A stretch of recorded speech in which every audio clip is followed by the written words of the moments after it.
നമസ്കാരം പ്രിയപ്പെട്ടവരെ, ഞാൻ doctor Abdul Nasser T. Tans advisory and administrative support സർവീസസിൻ്റെ സ്ഥാപകനും ചീഫ് കൺസൾട്ടൻറ്റുമാണ്. ടാൻസിൻ്റെ ഒരു പുതിയ വീഡിയോയിലേക്ക് ഏവർക്കും സ്വാഗതം. കഴിഞ്ഞ വീഡിയോയിൽ കേരള ഗ്രാമപഞ്ചായത്ത് ലൈസൻസ് ചട്ടങ്ങൾ, സംരംഭക ലൈസൻസ് ചട്ടങ്ങൾ, ആ ചട്ടങ്ങൾ വരുത്തിയ മാറ്റങ്ങളും അതുവഴി നിങ്ങളുടെ അല്ലെങ്കിൽ നമ്മളുടെ സ്വന്തം വീടുകളിൽ സേവനാധിഷ്ഠിതവും അപകട സാധ്യത കുറഞ്ഞതുമായ സംരംഭങ്ങൾ നിബന്ധനകൾക്ക് വിധേയമായി ആരംഭിക്കുന്നതിന് അവസരമൊരുങ്ങിയ വിവരവും സൂചിപ്പിച്ചിരുന്നു.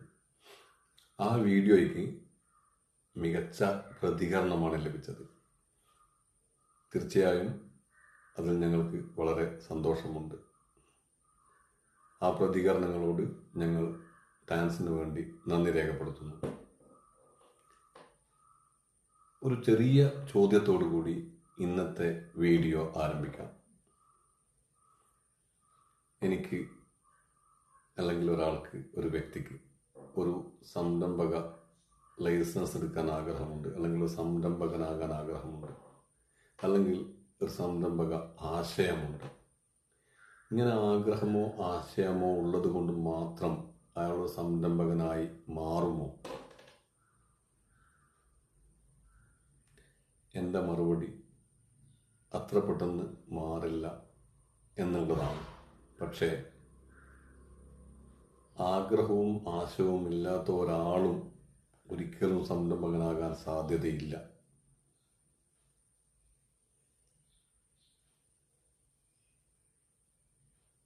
ഒരിക്കലും ഈ ഭൂമിയിൽ ഒരാളും സംരംഭകനായി ജനിച്ചിട്ടില്ല, ഇനി ജനിക്കുകയുമില്ല. പിന്നെ എപ്പോഴാണ് ഒരു സംരംഭകൻ ജനിക്കുന്നത്, പിറവിയെടുക്കുന്നത്? ഒരു വ്യക്തിയുടെ മനസ്സിൽ ഒരു സംരംഭം തുടങ്ങാൻ ആഗ്രഹമുണ്ടാവുകയും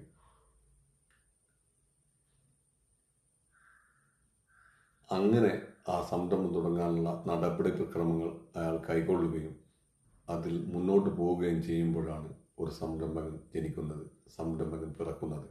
അതായത് സംരംഭകത്വ ആഗ്രഹമുള്ള, സംരംഭം തുടങ്ങാൻ ആഗ്രഹമുള്ള, സംരംഭകത്വ ആശയമുള്ള ഒരാളുടെ മനസ്സിൽ മാത്രമേ ഒരു സംരംഭകൻ ജനിക്കുകയുള്ളൂ. സംരംഭകത്വം ഒരു യാത്രയാണ്. ആ യാത്രയിൽ ആ വ്യക്തി ആർജിച്ച അറിവുകളും അനുഭവങ്ങളും നേരിട്ട പരീക്ഷണങ്ങളും അതിലുണ്ടായ വിജയപരാജയങ്ങളും എല്ലാം കൂടിച്ചേർന്നതാണ് ഒരു സംരംഭകൻ. അതിൻ്റെ ആകത്തുകയാണ് ഒരു സംരംഭകൻ. നമ്മൾ ഇന്ന് ലോകത്ത് കാണുന്ന ലക്ഷക്കണക്കായ, ദശലക്ഷക്കണക്കായ സംരംഭങ്ങളെല്ലാം തന്നെ ഇന്നലെ ഏതോ ആൾക്കാരുടെ മനസ്സുകളിൽ ആശയമായോ ആഗ്രഹമായോ സ്വപ്നമായോ പ്രതീക്ഷയായോ തീരുമാനമായോ നിലനിന്നതാകുന്നു. അതിലേക്ക് അവർ ആദ്യ കാലെടുത്ത് വെച്ചപ്പോഴാണ് ആ സംരംഭം ഉണ്ടാകാനുള്ള സാഹചര്യം ഒരുങ്ങിയത്. സംരംഭകത്വം ഒരു യാത്രയാണെന്നിരിക്കെ ആ യാത്ര തുടങ്ങുന്നത് ആദ്യത്തെ കാലെടുത്ത് വെച്ചുകൊണ്ടായിരിക്കും. 1000 മൈൽ ദൂരമുള്ള ഒരു യാത്രയും ആദ്യ ചുവടുവെപ്പിലൂടെ ആരംഭിക്കുന്നു എന്നാണ് പണ്ട് മഹാന്മാർ പറഞ്ഞു വെച്ചത്. അപ്പോൾ നിങ്ങളുടെ സംരംഭ യാത്രയും ഇതേ രീതിയിൽ ആരംഭിക്കേണ്ടിയിരിക്കുന്നു. നിങ്ങളുടെ മനസ്സിൽ, അല്ലെങ്കിൽ എൻ്റെ മനസ്സിൽ, നമ്മുടെ മനസ്സിൽ സംരംഭം തുടങ്ങാനുള്ള ആഗ്രഹമുണ്ട്, ആശയമുണ്ട്. അപ്പോൾ നമ്മുടെ മനസ്സിൽ അറിയാതെ ഒരു സംരംഭകൻ പിറവിയെടുക്കുന്നുണ്ട്. ആ പിറവിയെടുക്കുന്ന സംരംഭകൻ യാത്ര തുടങ്ങണമെങ്കിൽ ആദ്യ ചുവട് വെച്ചേ മതിയാവുകയുള്ളൂ. ആദ്യ ചുവട് ഏത് വെക്കണം എന്നുള്ളതാണ് പലരുടെയും സംശയം. ടാൻസിനെ സംബന്ധിച്ചിടത്തോളം ആ ആദ്യ ചുവട് എന്ന് പറയുന്നത് ആ സംരംഭം തുടങ്ങാൻ ആഗ്രഹിക്കുന്ന വ്യക്തി ഏത് സ്ഥലത്താണോ, ഏത് തദ്ദേശ സ്വയംഭരണ സ്ഥാപന പരിധിയിലാണോ ആ സംരംഭം തുടങ്ങുന്നത്, ആ തദ്ദേശ സ്വയംഭരണ സ്ഥാപനത്തിൽ നിന്ന് സംരംഭം തുടങ്ങാനുള്ള, നടത്താനുള്ള, പ്രവർത്തിപ്പിക്കാനുള്ള ഒരു ലൈസൻസ് നേടിയെടുക്കുക എന്നുള്ളതും, ആ ആശയത്തിനനുസൃതമായിട്ട് ആ സംരംഭം ഭാരത സർക്കാരിൻ്റെ ഉദ്യം രജിസ്ട്രേഷൻ പോർട്ടലിൽ രജിസ്റ്റർ ചെയ്ത് ഒരു MSME രജിസ്ട്രേഷൻ നേടുക എന്നുള്ളതുമാണ് എന്ന് ഒരു സംശയത്തിന് അതീതമായിട്ടുള്ള കാര്യമാണ്. ഇത് നേടിയെടുക്കുന്നതിലൂടെ നിങ്ങളുടെ ഒന്നാമത്തെ ചുവട് വെച്ച് കഴിഞ്ഞു. തദ്ദേശ സ്വയംഭരണ സ്ഥാപന ലൈസൻസ് എടുക്കേണ്ടതിൻ്റെ പ്രാധാന്യം, ഉദ്യം രജിസ്ട്രേഷൻ എടുക്കേണ്ടതിൻ്റെ പ്രാധാന്യം, അതോടൊപ്പം തന്നെ അവയുടെ നടപടിക്രമങ്ങൾ, അതുമായി ബന്ധപ്പെട്ട മറ്റു വിവരങ്ങൾ, അതൊക്കെ നമുക്ക് അടുത്തൊരു വീഡിയോയിൽ വിശദമാക്കാം. നിങ്ങൾ വിചാരിക്കുന്നത് പോലെ, പലരും വിചാരിക്കുന്നത് പോലെ വലിയ സങ്കീർണതകളോ നടപടിക്രമങ്ങളോ പണച്ചെലവോ സമയച്ചെലവോ ഇല്ലാതെ ഉള്ളതല്ല ഈ ലൈസൻസ് എടുക്കലും രജിസ്ട്രേഷൻ നേടലും. അത് സംബന്ധമായി അടുത്ത ഒരു വീഡിയോയിൽ നമുക്ക് വിശദമായി സംസാരിക്കാം. ഇപ്പോൾ ഒരു സന്തോഷ വാർത്ത കൂടി ഞാൻ നിങ്ങളോട് പങ്കുവെക്കുകയാണ്. സംരംഭക തൽപരരായ, സംരംഭകത്വം ആശയമുള്ള, സംരംഭകത്വ മനസ്ഥിതിയുള്ള, സംരംഭകരാകാൻ ആഗ്രഹിക്കുന്ന വ്യക്തികളുടെ ഒരു കൂട്ടായ്മ ടയൻസിന്റെ നേതൃത്വത്തിൽ രൂപീകരിക്കുകയാണ്. ടയൻസ് എന്റർപ്രണർഷിപ്പ് ഡെവലപ്മെന്റ് ഫോറം, TEDF എന്നാണ് ആ കൂട്ടായ്മയുടെ പേര്. ഈ വീഡിയോയോടൊപ്പം ഞങ്ങൾ ഷെയർ ചെയ്യുന്ന ലിങ്കിലൂടെ നിങ്ങൾക്ക് TEDFൽ അംഗമാകാവുന്നതാണ്. ആദ്യം അംഗമാകുന്നവർക്ക് രജിസ്ട്രേഷൻ ഫീസ് ഒഴിവാക്കി നൽകുന്നുണ്ട്. ഈ കൂട്ടായ്മയിൽ നിങ്ങൾ അംഗമാകുന്നതോടെ നിങ്ങൾക്ക് വലിയൊരു അവസരം തുറന്നു വരും. നിങ്ങളുടെ സമാന മനസ്കരുമായി ആശയവിനിമയം നടത്തുന്നതിനുള്ള ഒരു വേദി കിട്ടും. നിങ്ങളുടെ ആശയങ്ങളും നിങ്ങളുടെ അനുഭവങ്ങളും നിങ്ങളുടെ ആകാംക്ഷകളും നിങ്ങളുടെ അറിവുകളുമൊക്കെ ഷെയർ ചെയ്യാനുള്ള ഒരു വേദി ഉണ്ടാകും. അതുമായി ബന്ധപ്പെട്ട് നിങ്ങളുടെ അറിവും അനുഭവങ്ങളുമൊക്കെ മറ്റൊരാൾക്ക് വഴികാട്ടുന്നതിനുള്ള വേദിയായി മാറും. മറിച്ച് അവരുടെ അനുഭവങ്ങളും അറിവുകളുമൊക്കെ നിങ്ങൾക്ക് വഴികാട്ടുന്ന ഒരു അനുഭവമായി മാറും.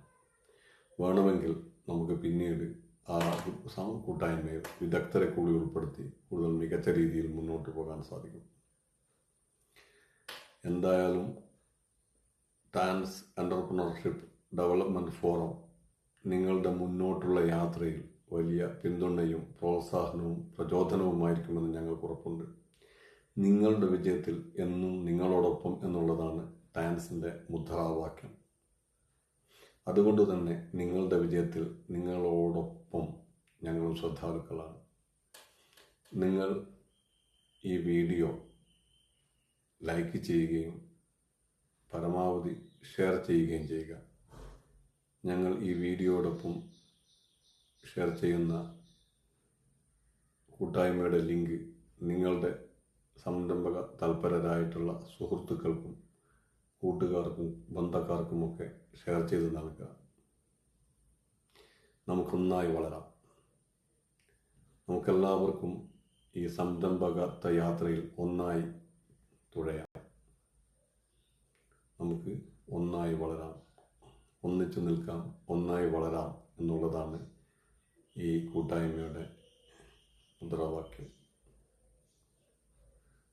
ഒരിക്കൽ കൂടി ഈ ലിങ്ക് എല്ലാവർക്കും ഷെയർ ചെയ്തു കൊടുക്കണമെന്ന് അഭ്യർത്ഥിക്കുന്നു. തദ്ദേശ സ്വയംഭരണ സ്ഥാപന സംരംഭ ലൈസൻസ് ലഭിക്കുന്നതിനുള്ള നടപടിക്രമങ്ങളും ഉദ്യം രജിസ്ട്രേഷൻ നടപടിക്രമങ്ങളും അത് രണ്ടും നേടേണ്ടതിൻ്റെ പ്രാധാന്യവും അതിൻ്റെ മറ്റു വിശദാംശങ്ങളും അടങ്ങിയ അടുത്ത വീഡിയോയിൽ കാണുന്നതുവരെയും നമസ്കാരം. Thank U.